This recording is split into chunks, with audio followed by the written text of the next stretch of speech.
But what I want to talk about today is some of the more reasoned arguments that were brought to the fore. Now, I believe that a biography, obviously, it's a personal account of your life, and therefore it's up to you what you put in it.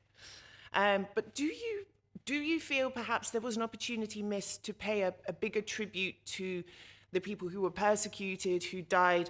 But then also, does someone writing a memoir have the obligation to do this, to go beyond their own recollection?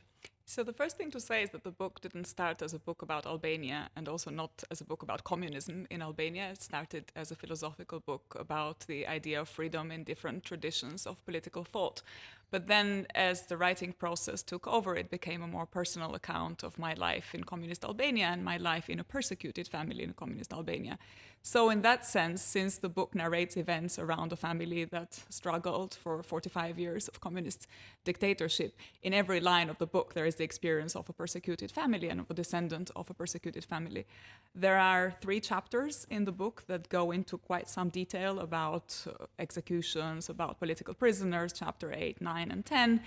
And that is 1/3 of the first part of the book, which is the part of the book that is about communism. The rest of the book is about the transition period. So I think for those who read the book, it's very obvious that the experience of persecution is actually front, right, and center of the book. Although the tone and the writing voice is very different from other accounts you might have of life in post-communist Albania, and that's because there's more irony, there's more humor, there's more sarcasm.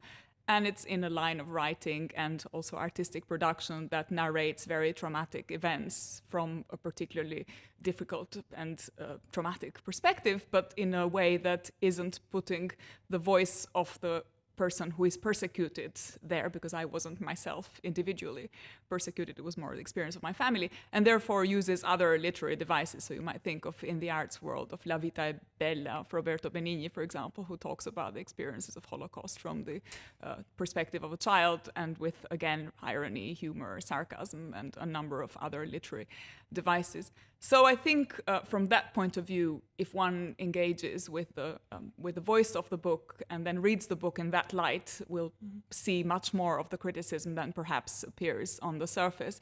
But I'm also very reluctant to actually instruct readers on how to read the book. So if they find that there are gaps in the argument or that there are things that they would have told differently, I'm very open to criticism. So I'm not there to control how someone should engage with the work.